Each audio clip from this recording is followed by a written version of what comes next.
nepalnews.com. News from Nepal as it happens.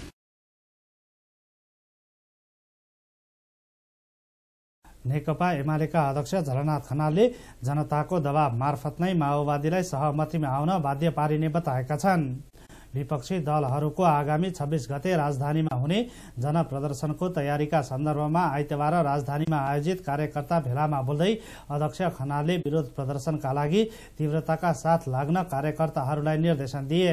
हामी communist national party समर्थक सदस्यहरू सबै हामी पूर्ण रूपले क्रियाशील भएर यो आन्दोलनमा उत्रनुपर्छ र पनि हामीले उतार्नुपर्छ र यसो गरेर हामी 26 गते जनसागर उपस्थित गरौँ। यो जनताको प्रदर्शन मात्रले पनि नेकपा माओवादीको यो सर्वसत्तावाद आफै भाग्नुपर्ने एउटा स्थिति बनाउनु पर्ने हामीले हुन्छ र जनताको शक्ति प्रदर्शन नगरिकन वास्तवमा सर्वसत्तावाद पराजित हुँदैन। यो शक्ति प्रदर्शनले सर्वसत्तावादलाई पर्साउने मात्र होइन भगाउने र उसलाई सहमतिमा आउन बाध्य गर्ने यो काम हामीले गर्नुपर्ने हुन्छ। अहिले मुलुकमा देखिएका हर समस्या माओवादीको सर्वसत्तावादी चिन्तनतर्फ बढेको वर्तमान सरकारका कारण भएको भन्दै यस्तो चिन्तन त्याग गरी सहमतिमा आउन बाध्य बनाउने उद्देश्यले आन्दोलनमा जान प्रतिपक्षी दलहरू बाध्य भएको पनि अध्यक्ष खनालले जिकिर गरे। अहिले दलहरूबीच सहमतिको विकल्प नभएको भन्दै जारी महाधिवेशन मार्फत पनि सहमतिको बाटो रोज्न सुझाव दिए।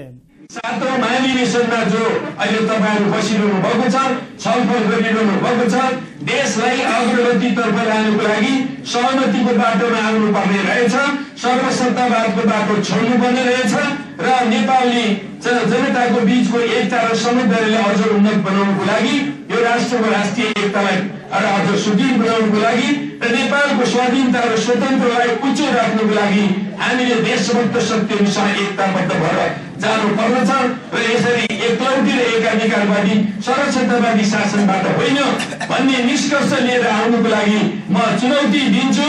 यदि त्यस्तो हुँदैन भने नेकपा माओवादीलाई भोलि अहिले हामीले धेरै ठूलो सभा गर्यौं भनेर यहाँले घमण्ड नगरे हुन्छ। भोलि नेपालमा माओवादी कता छन् भनेर खोज्नुपर्ने स्थिति हामीले सृजना गर्नुपर्ने हुन्छ। नेकपा माओवादीको लागि त्यही हुनेछ। कार्यक्रममा बोल्दै पार्टी सचिव शंकर पोखरेलले अहिलेको विपक्षीहरूको आन्दोलन सत्ताको लागि नभई माओवादीलाई सहमतिमा आउन बाध्य बनाउनका लागि भएको दावी गरे।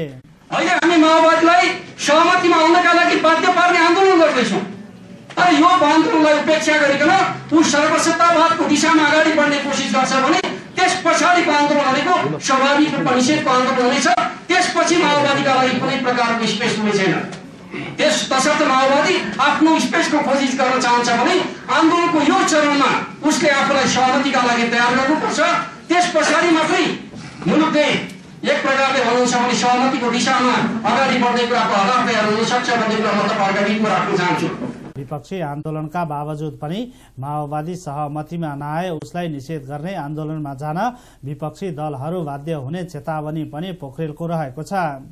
पटक पटकको सहमतिका लागि भएका प्रयास असफल भएपछि सत्ता पक्ष र विपक्षी दुवै आन्दोलनमा होमिएका छन्।